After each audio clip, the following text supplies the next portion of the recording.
I became interested in behavioral emergencies when I was working private ambulance. As a private ambulance EMT, we did a lot of transports with people who were suffering from behavioral disorders, whether it was psychiatric in nature or chemically induced. And I started thinking to myself, I really wish I knew more about this. So I did some research. I wouldn't say that I'm a subject matter expert, but I would say that I have studied a lot about the mind and how it works. I really appreciate the words there of Plato on this slide.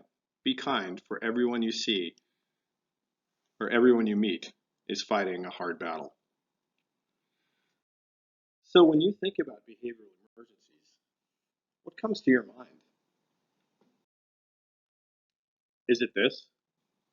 We all know this character being Johnny from the movie The Shining, a film that came out in 1986 where Jack Nicholson portrayed this man, John, who suffered from not only alcoholism, but a disorder called paranoid schizophrenia. In that movie, his character had delusions, altered perceptions of reality. He saw people who weren't there. They were telling him to do things that were evil and violent. And oftentimes, the entertainment media gives this idea or this perception of somebody who has or suffers from a behavioral problem. But is this really the case? Yeah, here. Not Russell Crowe as you see there on the screen, but the guy to the right. That's Professor John Nash of Princeton University. Unfortunately, Professor Nash died in a car crash in the early 2000s, he and his wife. But Professor Nash received a Nobel Prize for mathematics. For anybody who's involved with the accounting circles, the Nash principle, which is a system that is used in accounting today, was developed by this man, Professor John Nash. Professor Nash also suffered from paranoid schizophrenia. Russell Crowe portrayed this person, this man, in the movie called A Beautiful Mind. In that movie, we got an insight, a look at what it is to have or suffer from paranoid schizophrenia. The time of the movie when it came out, the setting is in the 1950s, and McCarthyism or the Red Menace or the threat of communism was so prevalent that it was on everybody's mind. The people who suffer from paranoid schizophrenia, in particular, take parts of reality and build their own reality on top of that. So as the movie progressed, we learned a lot about John Nash's career and his life, and we meet him when he's first a student at Princeton University, and he has a roommate named Charles. And he and Charles engage in many things that you can imagine a college student would do. But all the while, he's developing an appreciation, a love for mathematics.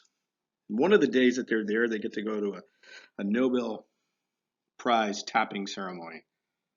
And he's enthralled by this. Later on, we find out that this person, Charles, was not real. Professor Nash goes on, he gets married.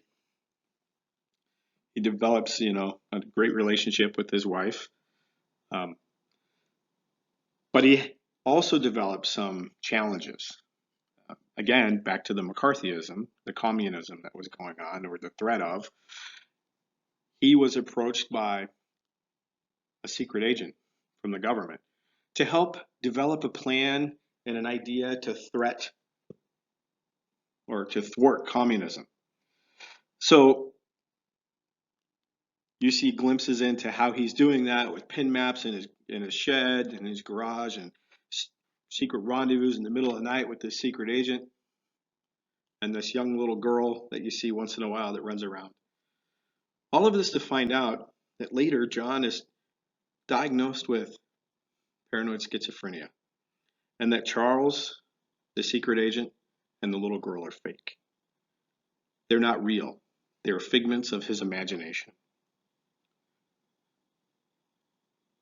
His physician diagnosed him with paranoid schizophrenia. As a result, the treatment of the times was to put somebody on lithium. So Professor Nash was placed on lithium. It controlled his paranoid schizophrenia, but it gave him a flat affect. He no longer cared about anything. It nearly cost his marriage because he didn't care about his wife. He lost his passion for her. It nearly cost his job at the university, where he was now a professor of mathematics.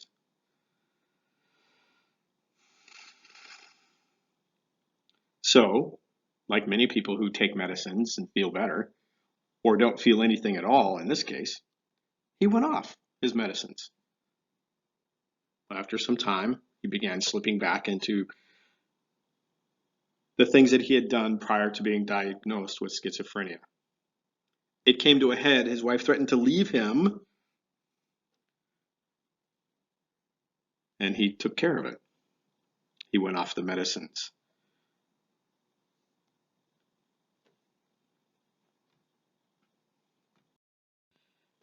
He begins to learn to control his disorder. The movie progresses, and this is all available online. You can look this up, and I did some research.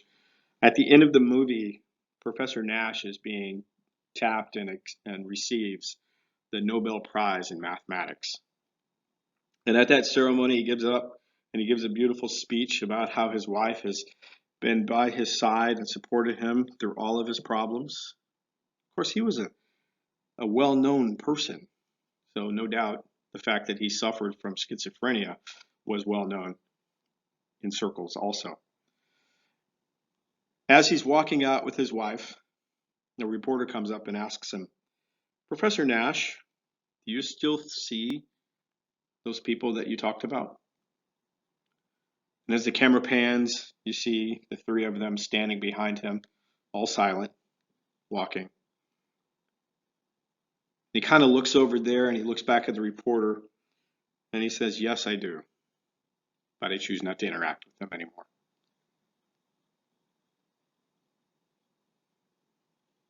The brain, the mind is amazing, and we know so little about it. Professor Nash was able to use his abilities, his determination to overcome or at least be able to deal with and survive with a disabling disorder called paranoid schizophrenia. In the United States, 1 person in 5 is diagnosed with a mental health or behavioral disorder. 1 person in 5. In Washington State, it's 1 every 4. So at some point, all of us, no matter who we are, we're going to engage in some kind of emotional crisis. Now, all of us have this.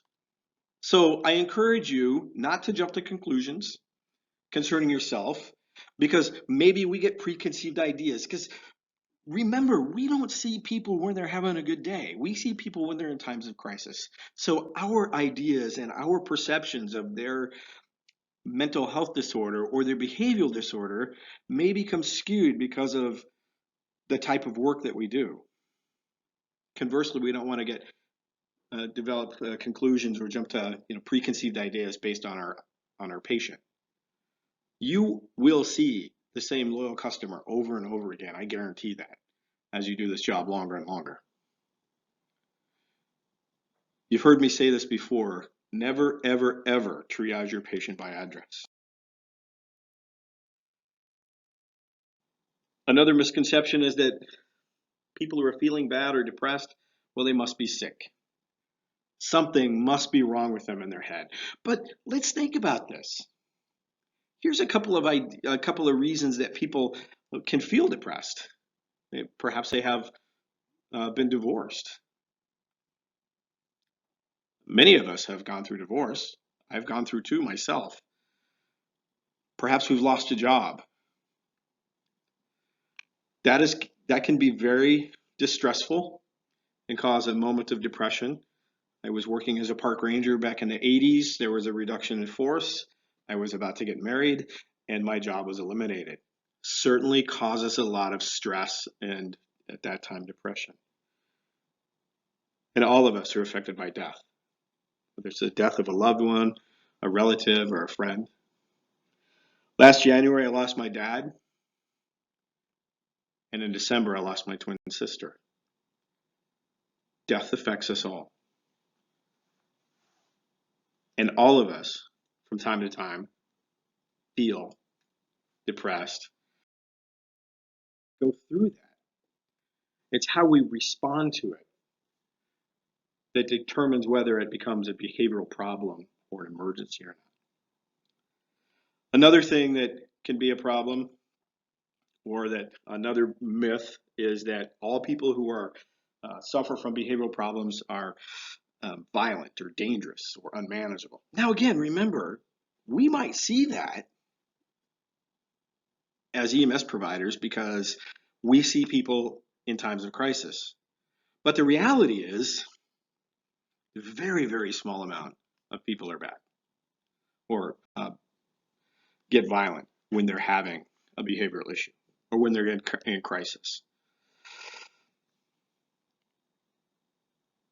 And again, remember, the entertainment media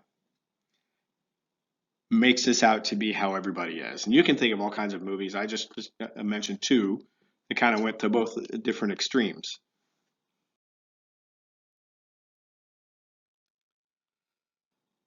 So as we take care of these patients,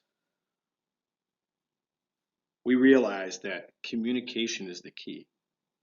Just like with every other patient, how we interact with our patient is huge. Every single one of you here, every single one of you listening to this online will have an opportunity to affect another human being's life forever. It's how we react. It's how we interact with that patient. It's the things that we say, our body language, what we do that will make that interaction a pleasant one for them and one they'll remember fondly, or an interaction that they will remember in a negative way. So what is behavior? Well, behavior is a person's response to the environment.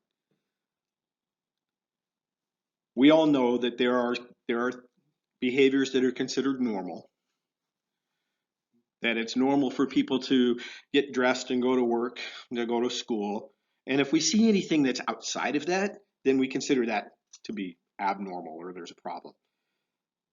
Most of people respond to our environment in a normal way, in reasonable ways. For example, um, the possibilities that we talked about that cause depression.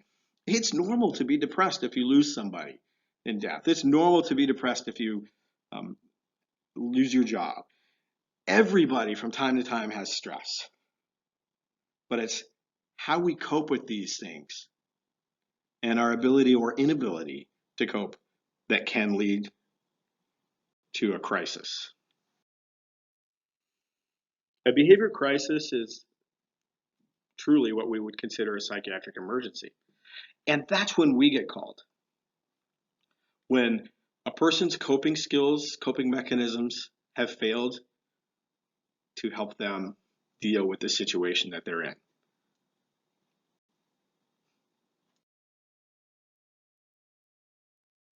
So if an abnormal or disturbing pattern of behavior lasts more than a month, by definition, then it is considered a matter of concern and then behavioral crisis.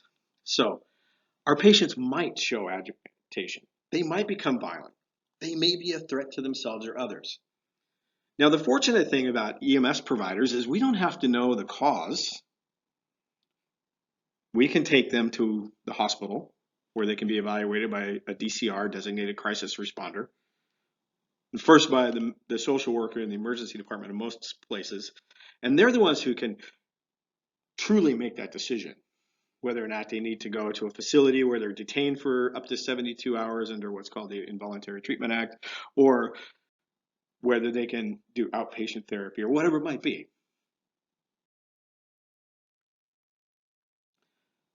But what we do need to know even though we're not the ones who diagnose them, is it makes us a better provider if we understand kind of how it works.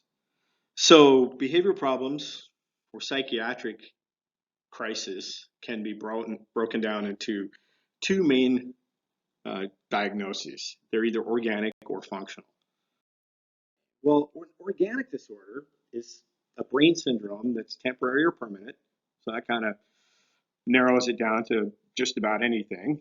But it's caused by a disturbance in the physical functioning of the tissue. For example, somebody gets hit in the head with a pitched baseball, and now they have a traumatic brain injury, or they have a seizure disorder that they got when they were a kid, or they have a tumor, um, alcohol abuse, or overdose, or withdrawals, or many things. Something that's tangible, something that we can look at and say, okay, this has had an effect on the person's brain. The diagnoses or the problems that are of a functional disorder are a little more vague because they're the ones that we can't see. They're the ones that under um, microscope and autopsy of somebody to look at the brain that we don't see a pathway for schizophrenia, for example. We don't see what causes anxiety conditions or depression, but we see the function is different in that individual. So when behavior or when abnormal behavior becomes an emergency, well, when is that? Well, it's when all of this stuff comes together and the person has the inability to take care of things. When a patient becomes a danger to themselves, when their condition inhibits them from taking care of their basic needs, then we are called often. And so we go in and we take care of that and we transport them to a place where they can be evaluated properly. So our problem sometimes is knowing when we should intervene and when we don't need to. So remember the common reactions to people under stress, and those who are suffering from a behavioral disorder or behavioral emergency might not have those abilities to take care of these problems. So in many mental health situations, we can exacerbate the situation. How do we approach the scene? How do we come in? First of all, a lot of times when we show up, we don't come alone, do we? It's myself, my partner, maybe two or three guys off the fire engine. We come in and we're in masks, we're wearing a uniform, whether it looks like a police uniform or a fire department uniform or any other public safety uniform, that uniform represents some kind of authority. So a lot of times, automatically, no matter what, our patients are put on the defensive just because we show up. And then that second bullet point there, notice, don't let your prejudgments negatively steer the call. We're going to go see the same loyal customer over and over again. Are we going to allow the last few times that we've been there to influence how we take care of that person?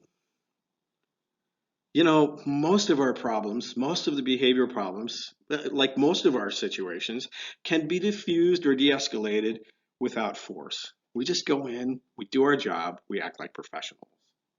Remember to do a self-check. I would like to think that I have really good self-control and patient care, but I got to be honest, there are patients that sometimes get under my skin. I have difficulty dealing with intoxicated, obnoxious people. I know that about myself. And it stems back to some things that I endured when I was younger. So sometimes when I go on those calls, I might have to take a self-made time out, if it were, as it were, to have my partner take care of that patient because maybe I'm just not ready. I can't make it happen. And if you have to do that, that's better for the patient, isn't it? What does your own mental health look like today? Are you tired? Are you irritated? Are you hungry? Angry? Afraid? Make no mistake, fear is huge in our job. We try to play it off as, nah, that's not really a thing. We're not really bothered by it. But we get ourselves into situations often that we could be seriously have some fear of how the patient's going to react, what's going on, the unknown about the patient or about the scene, and how does that drive our own personal mental health. And then go back to hunger. I can speak for myself. When my blood sugar starts to get low, I get kind of cranky. I carry a little bag in the medic unit every day when I go to work, and I keep my stethoscope in it, and my safety glasses, and some other PPE stuff. And I always keep a couple of protein bars in there because I've been on that call. I've been running over and over and over again where you start to get cranky. And one day coming back from the hospital, we get dispatched to another call, and I just want to eat so bad. My partner's like, hey, you still have that protein bar? It was a good reminder.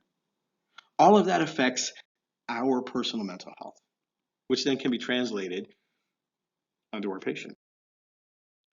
So when we're going on calls, just like with everything else, this is our BSI scene safe slide, we want to make sure that we listen or read all of the information that we might be presented before we get to the call.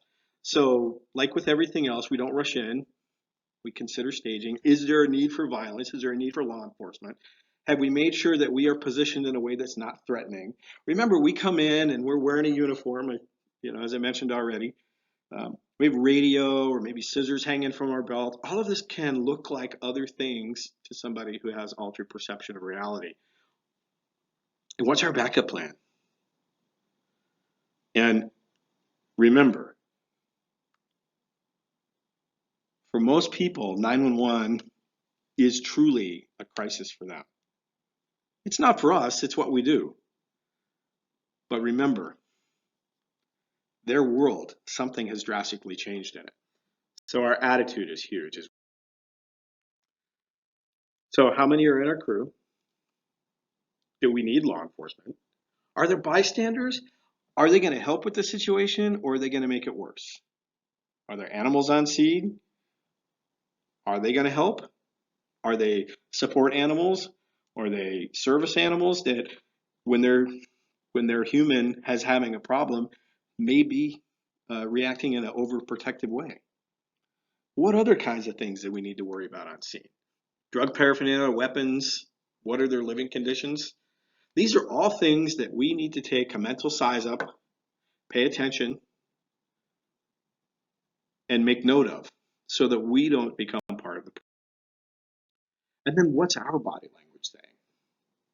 Are we pacing? Are we standing there with our crossed arms?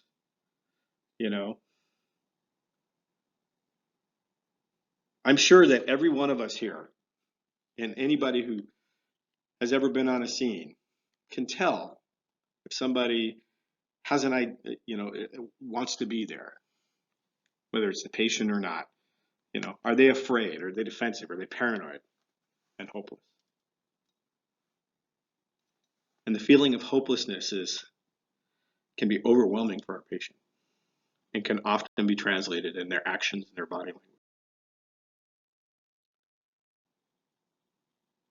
All of these in this slide stem from a simple word, but yet not so simple, and that word is fear. It's our job to reduce that fear, to make the person who's called us feel comfortable. And sometimes that's the hard part because then we have to put our preconceived ideas and our preconceived fears away. We have to learn how to deal with them, at least for the time that we're with the patient. And it's okay to have our moments afterwards in privacy.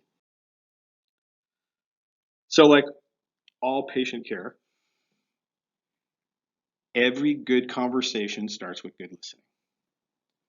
And it's interesting as you go through a class and as you learn how to be an EMS provider and You ask questions. One of the things that we notice as educators is that, especially when you're doing patient assessment, you're running through the skill sheet so quickly. BSI is a scene safe. How many patients are there? Is there a need to consider spinal mobilization? Hi, my name's Doug. I'm a paramedic. How can I help you today? In that time, we've learned that they have, ABCs are intact. They're not bleeding. All this kind of stuff. But you haven't stopped long enough to allow the evaluator to give you the information you need, or more accurately, on scene, you're running through all your questions and you don't take time to stop and listen to what your patient says. So just like if you go see somebody who has a stub toe or chest pain, what the patient tells us should drive our next step in patient care. Very important with their behavior problems too. Empathy, of course, is the prescription of everyone that we should see. This is the biggest tool that we can have. And what is empathy? It's the ability to feel and understand what your patient is going through or what another person is going through. So, as EMS educators, we can teach you how to do many, many things. We can teach you how to do blood pressures, and I tell the paramedic students, we can start IVs upside down with our non-dominant hand in a ditch at night, but we can't teach you how to care about another human being. So you have to bring that, or at least learn how to seem like you're giving, like you care when you're on scene. And truly, realistically, really thinking about it, this person, put your mind that this is somebody. This is your grandma, or as I say, my grandma. And then as you're looking at the behavioral symptoms and things, what are other things other than psychiatric issues that could be causing your person to be having a mental health problem at this time? Could they be having a reaction to prescribed medications, such as steroids or amphetamines, or digitalis? Digitalis is, as we know, derived from foxglove. And you've heard of Picasso, I'm sure. Picasso's paintings are all kind of twisted and funny looking and all had a yellow hue around it. Picasso was digitoxic when he was painting. Medication that's prescribed to treat atrial fibrillation, but given or taken in the wrong doses, too much, it can alter a person's perception of reality.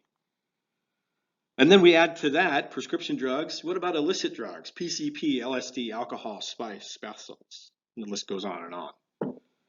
All of these can alter a person's perception of reality.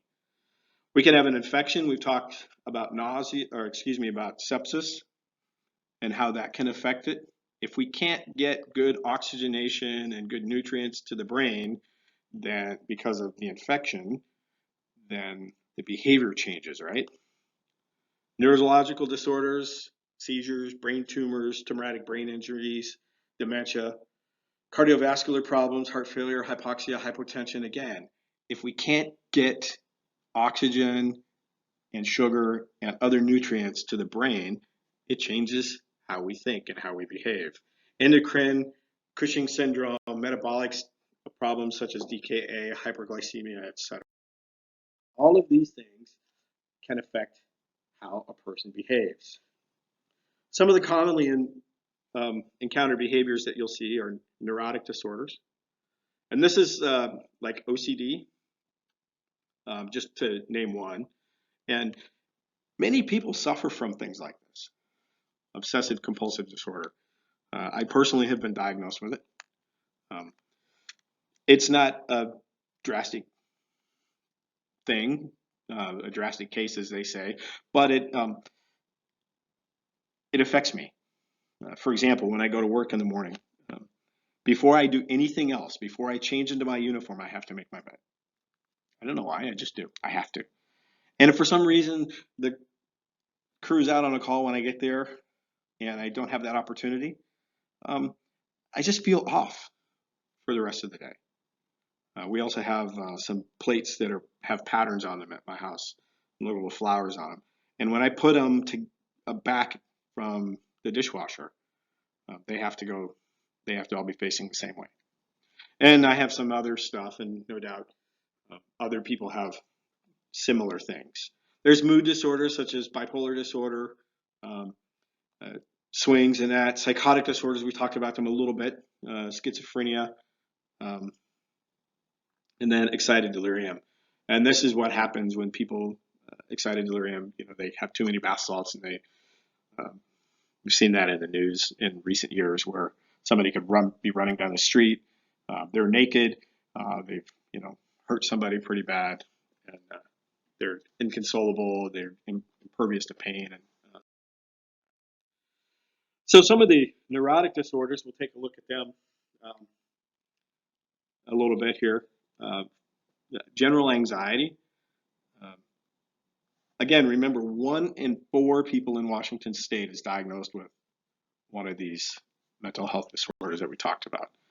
So general anxiety uh, can be debilitating, or we just have a little bit of anxiety because we're always anxious. We always want to do what's right, make sure everything's taken care of properly. And admittedly, I have that a little bit. Chronic anxiety can be worse, and then it can trigger to panic attacks, which isn't just a panic attack. I mean, it is a panic attack, but a panic attack can be something very serious also. If you walk away with nothing from this lecture, I hope that you walk away with that people who suffer from mental health disorders have a real medical problem, diagnosable medical disorder, disease, just like somebody who has high blood pressure, diabetes, heart trouble, or any of the other things that we would take for granted and wouldn't think twice about and how we would take care of them. For a person who is suffering a panic attack, their world is falling apart. This is a real emergency for them. One of the best ways that we can take care of them is to try our best to help calm them down. So you notice in the picture there, she's trying to breathe into a paper sack. Of course, we don't do that anymore. We talked about this a little bit in our respiratory lecture about how we want to get into what's called hyperventilation syndrome. And so now that's perpetuating the cycle of anxiety. They're feeling bad already, and now they're breathing really hard, and now their body's reacting to this. And notice some of the things that can happen. Dizziness, chest pain, chest discomfort, choking feeling, carpal spasms, trembling. All of these things are overwhelming to our patients. So the best thing we can do is, we also have negative behaviors versus positive behaviors with this. Some of it can lead to alterations in behavior. So we could have mutism, so they don't want to talk. We have a flat affect. Remember, that was what Professor Nash had when they gave him the medicine. They don't take care of themselves, poor housekeeping, house cleaning. And then positive behaviors. They're, look, the second one there, compulsions. They're hyper clean. Or just, they're compulsively cleaning. OCD falls into this. Obsessive compulsive disorders. Can't stop washing your hands. Got to have things a certain way all the time. Sometimes they have hallucinations. Some of these hallucinations don't cause any problems. They engage in their own kind of reality. And then echolalia, which is where they're repeating back to you. So you say something, hi, how are you? And they repeat, hi, how are you? Hi, my name is Doug. Hi, my name is Doug, etc. Mood disorders such as depression, mania, or bipolar disorders. Leading cause of disability between the 14 to 44-year-old group. Can be acute or chronic. Mania, again, alert but distracted. They're on top of the world. They can suffer from insomnia. They might resist treatment because they don't think anything's wrong. They're doing great. Bipolar, you take the two of these and you put them together. Now, all of us have behaviors, ups and downs in our lives, right? We have peaks and valleys. Like, for example, a peak that you might have received, that all experienced certainly recently was like, hey, I got into EMT school or I got into paramedic school. followed by a valley of, oh no, I got into paramedic school or I got into EMT school, because that's normal. That's how we behave. We're like excited and we're like, oh, something happens and kind of reality kicks in. Then we're excited about, hey, we get to take care of people. We get to do a really cool thing. Oh my gosh, that's a lot of stress. That kind of stuff. Normal, right? But people who suffer from bipolar disorder, they have super high mania, as it says here, followed by depression where they can't get out of bed, they can't do anything, they can't function. So a lot of people who suffer from this don't know they have this, so they turn to illicit drugs to try to balance themselves out. Some of them, might turn to stimulants such as Molly or PCP to kind of get out of the depression. And then when they're there, they're like, oh no, this is bad. So then they turn to alcohol or marijuana to kind of balance themselves out. And this became a very personal thing in my family when my youngest stepson was diagnosed with bipolar disorder, and we found out by this because um, he was using drugs. And then when he went into treatment, and when I say he was using drugs, he had experimented with over 30 different types of drugs before he went into treatment. But he is now nearly 6 years clean, and he's doing really good, and so we're really proud of him. But it happens, and sometimes we don't know who it happens to.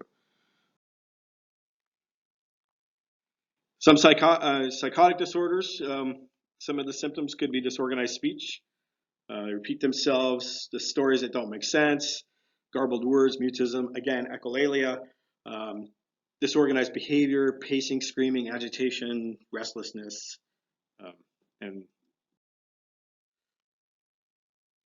also we have delusions. They have false beliefs. Some of them are based in reality. Some of them are based in um, they've made them up, a false belief of whatever. For example, like the president's trying to steal my thoughts. And then in hallucinations, I see dead people. Again, so we put this together, psychotic disorder, schizophrenia, that kind of happens to both people. And then substance abuse, as I mentioned. Oftentimes, and not always, so I don't want you to think that everybody who's substance abuse has a mental health disorder, but there is a correlation between people who have substance abuse and people who have mental health disorders. Many of them are just trying to find their norm. So what happens is when somebody suffers from mental health issues or substance abuse, or maybe they're homeless and they all innervate, that's when we get called. And how do we react to that? What do we bring to them? We talked about excited delirium a little bit. Sometimes we notice this as in custody death syndrome. When I was in paramedic school, we had to do a term paper, and I did my term paper on positional asphyxia, which is exacerbated by excited delirium, where police officers used to hog tie people and then threw them in the back of the police car and leave them there, and it created the in custody death syndrome. Um, they get hot, they remove their clothing, they're agitated, they're hostile, they're paranoid, increased pain threshold, so you can tase them over and over again. They don't feel it. In some cases, they can be met with deadly force over and over again, and they don't feel it, and suddenly they die. So again, we go back to this word, empathy. Empathy is the one thing that will help all of our patients. So how do we treat these people? How do we treat our patients? Well, you've heard me say this over and over again. We're going to do 90+% professional holding their hand. And once in a while, we're going to get to do some cool stuff along our way to the hospital. So it becomes attitude. Listen, de-escalate our patients. Try and determine the cause if we can, and sometimes we can't, so don't feel bad. Remember, we're going to transport them someplace where they can do that for sure. Give a patient options, but not a bottom line. For example, if we're considering restraint, I'd really like to take you to the hospital without restraints, and it completely is dependent upon your attitude right now. How do you want to do this? You know, and then document. So listen first. Determinant. Now, we're not the DCRs, right? But we can all have brains and we can make decisions and we can determine whether or not somebody is a danger to themselves or whether it might be a danger to somebody else, or based on the living conditions that we see them in, their home, etc., if they're capable of making decisions. And we ask our alert and oriented questions and we kind of get an idea about how that works too, right? So we be calm, respond selectively, be honest with our patients. Never ever lie to our patient. Never. I mean, it goes back to we're going to check their blood sugar. Hi, this is going to, we're just going to give you a little poke. It shouldn't hurt. No, we're going to poke them with a needle and it's going to be uncomfortable, right? So be honest with our patients.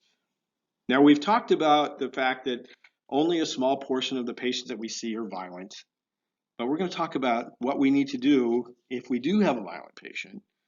So the first thing I want to say before we get to talking about restraining is no matter what, always be respectful. It is possible that you will have to restrain your patient from time to time. That person is somebody. And they deserve to be treated with the respect and dignity that we would treat every other human being and every other patient that we would ever see. So we don't yell at them. We don't berate them. We don't belittle them. We don't talk down to them. We treat them as a human being, just like we would if they were there, the patient. And if we do have to restrain, then we cover them up with a blanket. So nobody else has to see that they've been restrained. And we'll talk about that in a few more minutes. So we're going to determine the possible cause if we can. Sometimes it's mental health, sometimes it's medical, sometimes it's substance abuse, but sometimes we don't know. And the best way we determine these is prior medical history. And so when we're doing our sample and we're doing our interviews of the patient, that's where we get a lot of this information. And then we try to pass that on. So is it substance abuse? Is it medical? I don't know. But these are some non-psychotic causes, or non-psychiatric causes to prevent or of behavioral problems. So drug-induced psychotic symptoms, some of the medications that can do that are illicit drugs, can be opiates, they can cause sedation, depression, anxiety. Stimulus, they can cause anxiety, depression, psychosis. PCP can cause depression, psychosis, excited delirium. Marijuana can cause sedation, psychosis, anxiety. Notice a theme here. A lot of our medicines, a lot of our drugs cause depression, anxiety, psychosis. Alcohol, depression, anxiety, confusion. All of these can create symptoms that may look like somebody who's suffering from a mental health disorder. Interesting. So when it becomes necessary for us to transport somebody involuntarily, there are some things that we need to keep in mind. First of all, law enforcement should be involved based on your local protocol. And in most cases, in most places that I'm familiar with, they need to be evaluated. If we're not sure if the person is having a behavioral problem or a drug problem or whatever it might be, it's always best to err on the side of patient care and bring them to the hospital.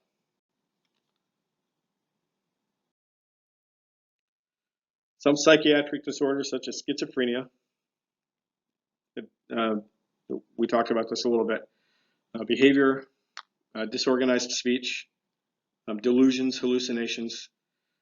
Now look at that number there on the bottom in red. 50% will attempt suicide. We'll talk about suicide in a few more minutes. Of the 50% that attempt suicide, 50% of those will be successful the next time they try it, of those who suffer from schizophrenia. That's an alarming statistic. So we talked about this already. Restraint sometimes is necessary. A lot of times we can de-escalate our situations without using restraints. And I'll be honest, straight right up front, I absolutely do not like restraining people. It is the last thing I want to do. As a paramedic, it's nice because I have some chemicals that I can restrain some people with, which I think is way more humane. But in the event that we can't do that, physical restraint is necessary. So we do so that they don't hurt themselves or other people. It's always in the interest of patient care. So some of the problems that we could have with restraining somebody are illustrated here. Like, for example, if you look on the illustration, the woman in the white shirt on the left, she has a radio lapel mic on her shoulder. That could be a problem. Scissors in pockets. There's no law enforcement on scene. There's a drop off behind the woman in white again, and then it's a concrete floor. It looks like we have enough people, but there's some problems that could ensue. So when we do so, when we restrain, make sure that we have all of our tools ready to go, and that we have a plan, and that we do that. Now, in this illustration, we see that the arm is up. We are no longer encouraging people to do that, but both arms at the side, and then use straps across, use a seatbelt across the chest or over the shoulders to help them from sitting up and that kind of stuff. That way we're doing less damage to our patient. We're not causing permanent injuries in their brachial plexus or areas like that. This goes back to the old school ways that we did things, and it's important that we mention that. Only use the force necessary to effect the restraints, period. Even if the patient has punched you in the face and hurt you or assaulted you or whatever, we only use the force necessary to effect the restraint. So the first thing we do is we make sure we have enough people. No, we don't do backboard sandwiches. We don't sandwich them between, two scoop stretchers or anything like that. We put them on their back and we properly restrain them. Any other position is unacceptable. Do our best to de-escalate the situation. If that fails, then we continue with our plan. But then we have a plan, right? We make sure that we have enough people to effect the restraint. Everybody has a job. We tell them what's going to happen. We keep the patient informed that we are going to restrain them. And then you have to use commercially available restraints. You have to be able to get a finger in so they're not too tight and we're not causing any problems or circulation issues and that kind of such. And then if necessary, or when necessary, perhaps we restrain them with chemicals. So as we talked about here, there should be at least 4 people. 5 is like perfect, and one of those should be a law enforcement officer. In most situations or most areas, law enforcement should be present when we have to restrain somebody, or at least notify that we are restraining somebody, and then they can meet us at the hospital and that kind of stuff. An unusual incident report in a lot of systems is necessary if we restrain somebody. What have we done to de-escalate the situation? What have we tried to do before we got to this point? Those are all things that we would need to think about documenting in our reports. And then, if you can, when you are a paramedic, or in some areas an advanced medical EMR, advanced EMT, you may be able to use chemicals to restrain. So let's go back a few slides to schizophrenia, and I mentioned that 50% of people who suffer from schizophrenia will attempt suicide. So let's talk about suicide for a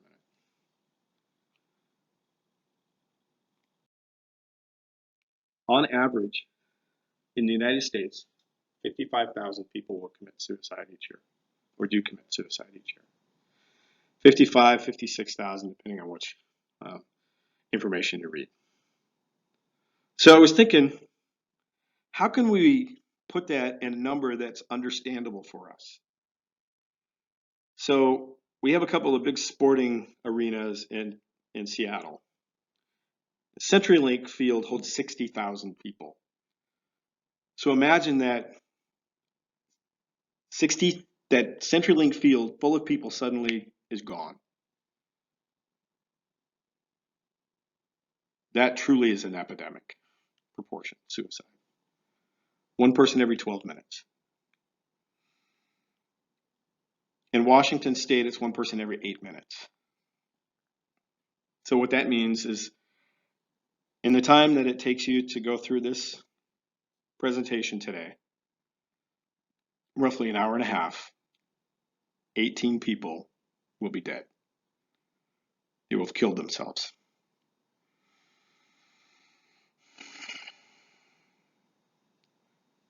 We know that the key groups are between 14 and 44, the highest suicide rates. The next highest suicide is between 60 and 85.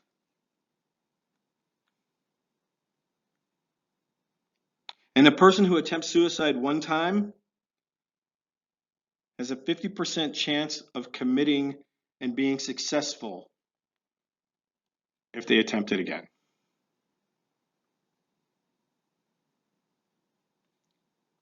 Suicide is alarming.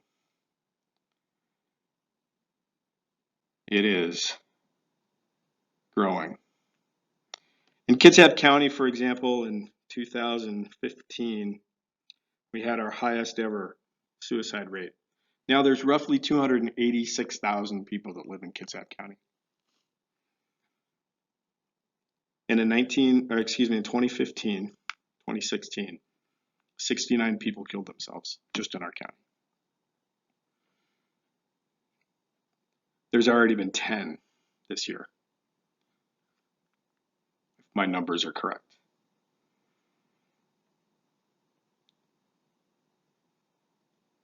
So what does a person who's committing or contemplating suicide look like? Do they look like this? This is Heather. Heather's a single mom of 4. She struggles monthly to make ends meet. And she just lost her job.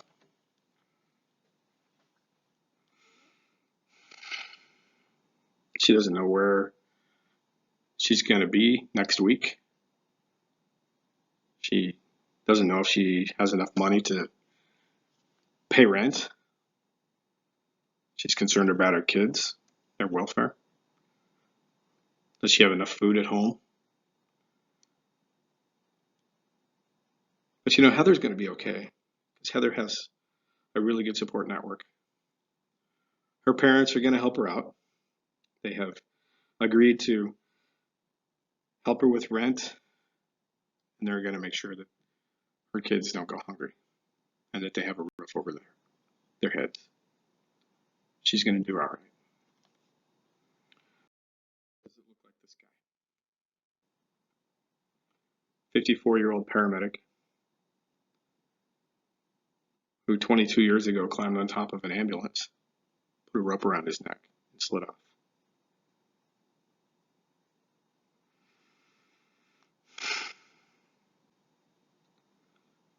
When I started in EMS back in the mid-'80s, we didn't talk about how things affected us. We didn't talk about the job and what it did. You had to be strong. You had to suck it up. That's what was expected of us. Early in my career, I discovered that I had an aptitude for this job, but I also had what we call an affinity for bad things to happen while I was on duty.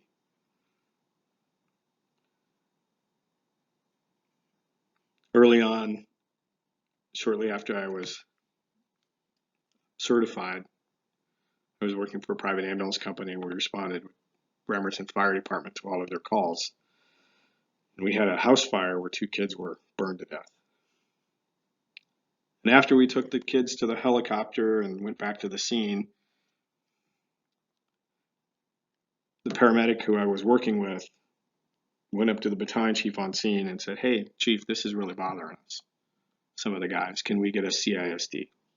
It's called a critical incident stress debrief. And at the time, we thought we were doing what was right. But we've since learned that that wasn't the best way to deal with things.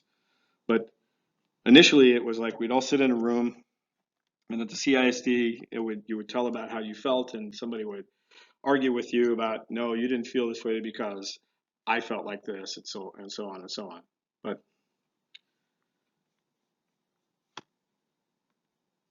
the battalion chief's response was, "Are you effing kidding me?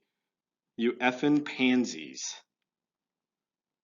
Now, mind you, the parents were standing almost right behind him. If you can't handle this job, then get another one. And I never forgot that. His metaphors were, of course, much more colorful. And I never forgot that. So some years go by, and I've seen my share of people who are mangled and dead. Some of them bothered me, and some of them. And things bother you because you personalize it. Because something about that call affects you on a personal level. And so I go to paramedic school and I get hired as a paramedic. And I get hired with Central Kitsap. And I go on a call with a 6.5-week-old little boy. And I can tell you what he looks like today. I can tell you his name. I can tell you the color of his eyes. And I can tell you the moment that he died in my arms. And I remember this battalion chief's words echoing in my brain.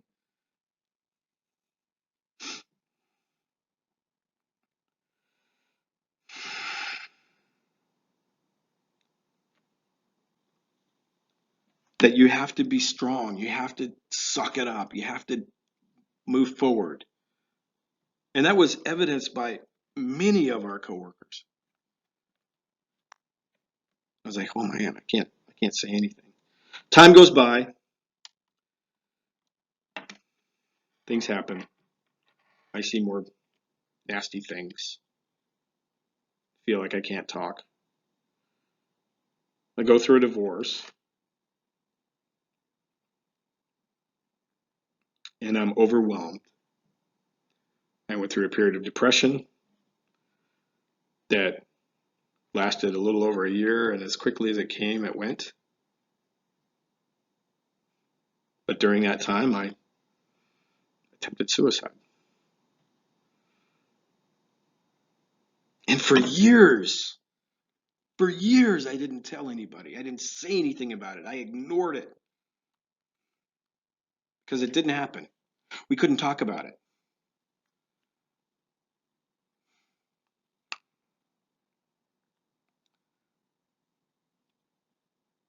And then I got divorced.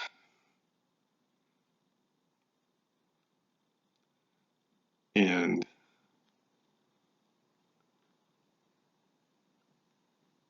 I was like, I'm at a loss.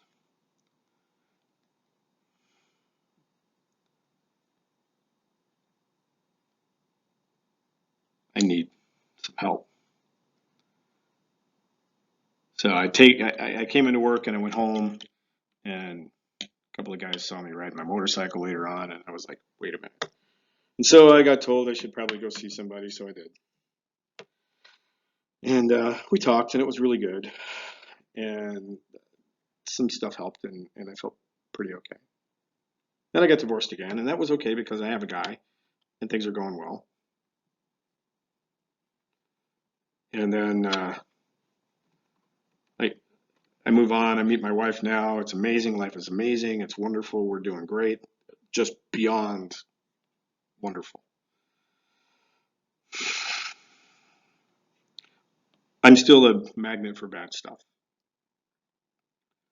Oh, and my psychologist that I saw retired, but that's okay because I'm in a good place. I haven't seen him in like a year because we were getting to a point where hey, things are going well, and we don't need to see you. So it's just like a mental health oil change.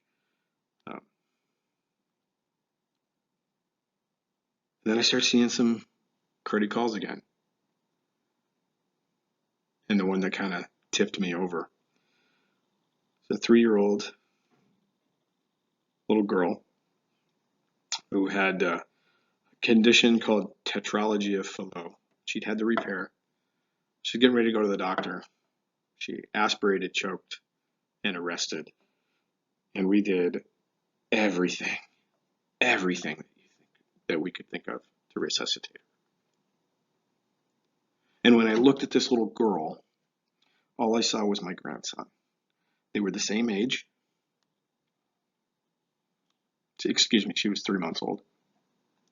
They were the same age. They were both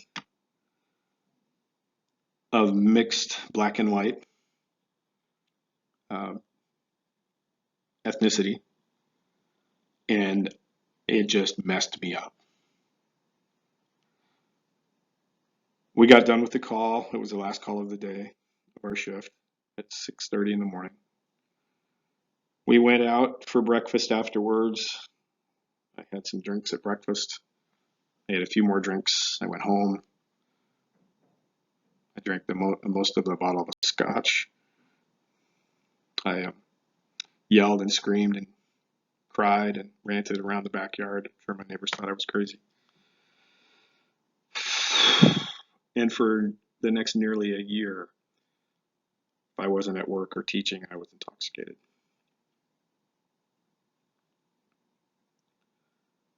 I never reported to work drunk.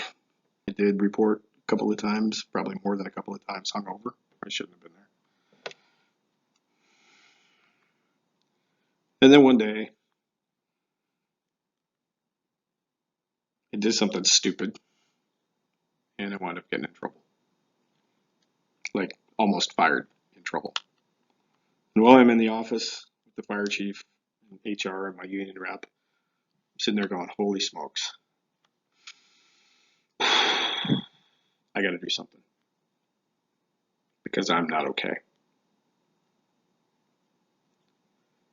And so I reached out to a friend of mine who was a DCR, and I sent her a text. And she sent me a note back that said she would do some checking, and then she sent me some information, and I called up this company, MCS Counseling, and I called them up and I said, hi, my friend Trina called you. And the receptionist, Rochelle, goes, is this Doug?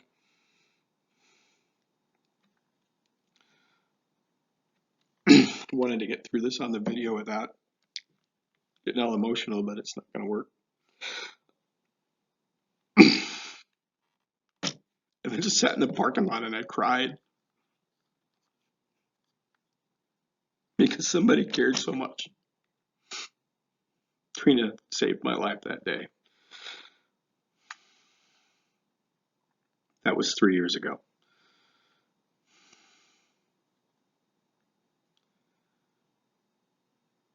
This is an amazing and wonderful occupation. But we see things. We encounter things that we cannot keep inside, that we have to share, that we have to reach out and get help. It is more than okay to have somebody to talk to. In fact, I encourage you to do that. Don't wait. Go find somebody now. Get a benchmark. The attitude in the fire service and EMS has changed completely. Where it was wrong to talk about it, now we have peer support members of our departments, guys who reach out to make sure that we're okay, that look at us, that talk. We hot wash calls that are bad or even not bad. We watch out for each other. The numbers are staggering. On this slide, you can see in blue those who've contemplated suicide versus those who have attempted. And those are just the guys who are willing to talk about it. This one is more telling. One firefighter, police officer, EMT, paramedic commits suicide every 1.4 days.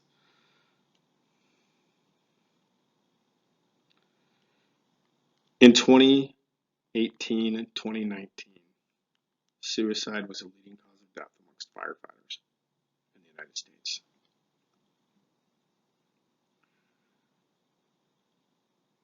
Talk about epidemics.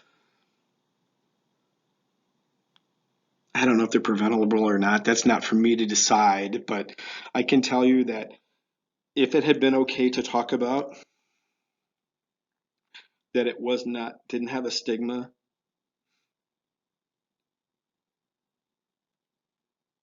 I may not have tried it. I'm very glad that I wasn't successful. And I have to honestly tell you, I am neither proud nor ashamed of what I did. And for years, like I said, I would not tell anybody about it. And then I started saying, hey, you know what? I would teach this lecture because I'm passionate about the brain.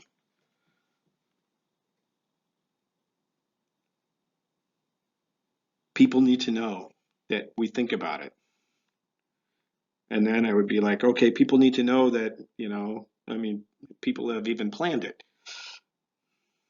And it's more important now that people know that we work with people who've tried. And we have worked side by side people in our community, in our county, who have been successful. And that is unacceptable. We must be there for each other. We must reach out. The life ring is an appropriate illustration. We need to help them. It has to be documented. Give care about your people, care about your patients, care about yourself, care about others. You already have my contact information, but there it is again. Please do not hesitate, ever, no matter when, what time, where you are, to call and say, hey, I'm having a problem. I will be there. I will answer within a reasonable amount of time. I'm not trained as a DCR. I'm not a psychologist. I got good ears and big shoulders. I'll come have coffee with you. We'll do all right. Just as a segue, I'm not drinking to excess anymore. I've taken care of that, and I still see a therapist once a week. And I absolutely have no shame in that. I tell everybody, we have to take care of each other. Thank you so much for listening and for letting me share my story with you.